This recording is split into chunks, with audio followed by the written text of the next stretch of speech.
अपनी आंखों पे लगाता और लगाने के बाद चूम के रख देता और रखने के बाद बस मेरे बाप का यही अमल था। कुर्बान जाओ मुसलमानों, अगर चूमने का ये आलम है तो पढ़ने का आलम क्या होगा। आला हज़रत फरमाते हैं कौले मोहम्मद कौले खुदा, फरमान न बदला जाएगा, बदलेगा जमाना अल्लाह मगर कुरान न बदला जाएगा। उलमा फरमाते एक शराबी था, गुनाहगार था, सियाकार था, बदकार था, इंतकाल हुआ। जैसे ही इंतकाल हुआ जितनों को मालूम था ये शराबी था, गुनाहगार था, सियाकार था, किसी ने उसको हाथ नहीं लगाया। लेकिन कुर्बान जाओ पड़ोसियों पर, नबी ने फरमाया अपने पड़ोसी का ध्यान रखना, है ना, फरमान नहीं सुना होगा, इमाम साहब मौजूद हैं। हाँ, जैसे ही पड़ोसियों को मालूम हुआ इंतकाल हुआ, पड़ोसी बाहर निकले बेचारे, उन्होंने उठाया, गुस्ल दिया, गुस्ल देने के बाद जनाजा तैयार किया। अल्लाहु समद, जनाजा तैयार किया गया, उसकी नमाज जनाजा हुई। अब लोग कांधी पर लेकर जा रहे थे, जैसे लेके पहुंचे हैं अल्लाहु समद, अब रख दिया कब्र के अंदर, तख्ते लगा दिए, मट्टी दे दी। अब वापस आ रहे थे, क्या देखते हैं जैसे मट्टी देने के बाद फारिग हुए, फातिहा के बाद आने लगे तो पूरा कब्रिस्तान खुशबू से महकने, पूरा कब्रिस्तान खुशबू से महकने लगा। अल्लाहु समद, पीछे पलटे, मट्टी उठाए तो मट्टी से खुशबू आ रही थी, अपने हाथ को सूंघा तो मट्टी से खुशबू आ रही थी, उस कब्र की मट्टी को सूंघा तो खुशबू आ रही थी। घर में एक उसकी जवान बेटी थी, उस शराबी की बेटी थी। अब घर के करीब आए, दस्तक दी, उस जवान बेटी ने दरवाजा खोला और खोलने के बाद कहा बेटी बता तो सही, तेरा बाप इतना ऐसा कौन सा अमल करता था जिसके जरिए हमने जब तेरे बाप को कब्र के अंदर रख दिया है, तख्ते लगा दिए हैं, जब मट्टी दे दी,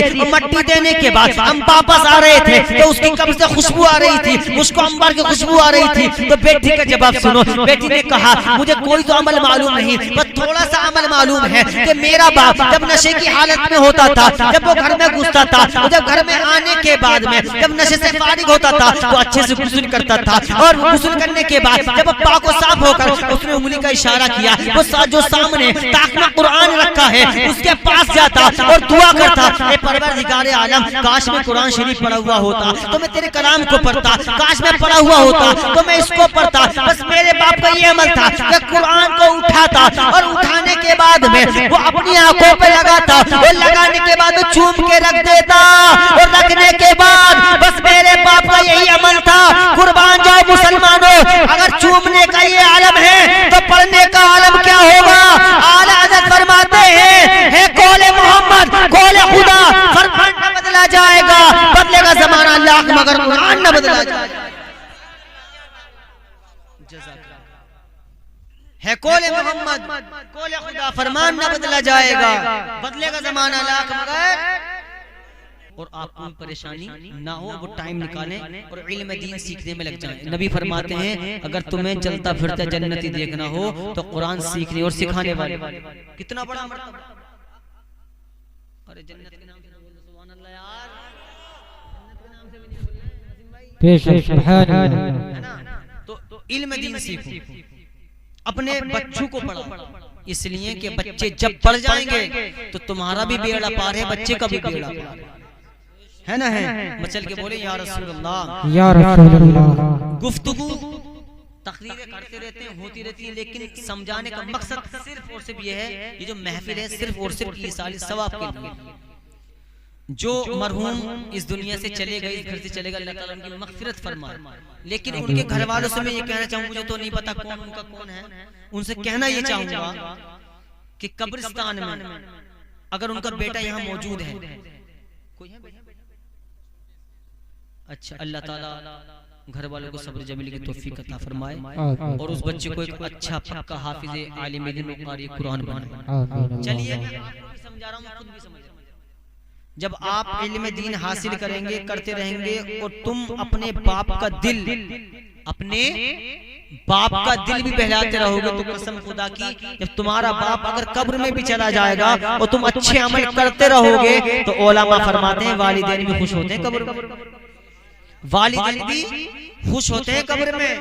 एक शायर है सैयद शजर अली मियां, क्या नाम है? सैयद शजर अली मियां। उन्होंने एक शेर लिखा था, मौत वो 100 बार भी हम मरने को तैयार, अल्लाह अल्लाह जब कब्र में होगा आका का दीदार, अल्लाह अल्लाह हैं 100 बार मरने को तैयार हम अल्लाह अल्लाह। मकसद क्या है? जब कोई हमारा नौजवान उम्रा करने के लिए जब उसका टिकट आ जाता है, वीजा आ जाता है जो हज करने के लिए, वो जैसे ही यहाँ से पहुंचा 4 पहिया गाड़ी में, चाहे वो इनोवा हो चाहे स्विफ्ट हो या कुछ भी हो, बहरहाल दिल्ली तक पहुंचा। जब उसने एयरपोर्ट देखा तो बड़ा अच्छा लगा। जैसे ही अच्छा लगा, जैसे प्लेन में बैठा उसे और अच्छा लगा, और अच्छा लगने के बाद जैसे प्लेन मदीने की तरफ, सुभान अल्लाह सुभान अल्लाह, जैसे ही मदीने की तरफ उड़ा तो उसका दिल और खुश होने लगा। खुश होते होते अब जैसे ही मक्का पहुंचा पहले, तो उसने मक्का भी देखा, मकाम इब्राहिम भी देखा, मकाम मीना भी देखा, मकाम सफा व मरवा पहाड़ी के भी चक्कर लगाए, जहां आदम अलैहिस्सलाम आए वो भी देखा। अब मेरे नबी के दरबार में यानी कि मदीना शरीफ पहुंचा। पहुंचने के बाद मेरे नबी की तरह तरह की खूबियां देखी, मस्जिद नबवी देखी, मस्जिद नबवी के बाद मेरे नबी का रोजा देखा, नबी की सुनहरी सुनहरी जालियां भी देखी, मेरे नबी का रोजा भी देखा। लेकिन ये तो बता, जो मैंने जिक्र करा है अभी नबी का चेहरा इसने नहीं देखा। इसने क्या क्या देखा? सफा मरवा पहाड़ी इसने देखी, मीना का मैदान इसने देखा, मकाम इब्राहिम इसने देखा, काबा इसने देखा, मदीना इसने देखा, मदीने की सुनहरी जाली इसने देखी, लेकिन नबी को नहीं देखा, यानी कि मदीने वाले मुस्तफा को नहीं देखा। कसम खुदा की मर्तबा तो जानो प्यारे मुसलमान, यकीन जानो मोमिन का मर्तबा क्या है। आओ मैं बताता हूँ। जब ये मक्का पहुंचे, इसने मक्का भी देखा, मदीना भी देखा, सफा मरवा पहाड़ी भी देखी, मीना का मैदान भी देखा, जहाँ शैतान के कंकर मारते हैं वो भी कंकर भी मारी, वो मकाम भी देखा। तमाम मकामात देखने के बाद जब ये कब्र में पहुंचा, जैसे ही कब्र में पहुंचा, जब जैसे ही तख्ते लगा दिए गए, तख्ते लगाने के बाद में इसको मट्टी दे दी गई, और मट्टी देने के बाद सारे लोग घर पर आ गए। तो कब्र के अंदर किसी दुनियादार का दीदार नहीं, बल्कि मदीने वाले मुस्तफा का दीदार हुआ है। सुभान अल्लाह।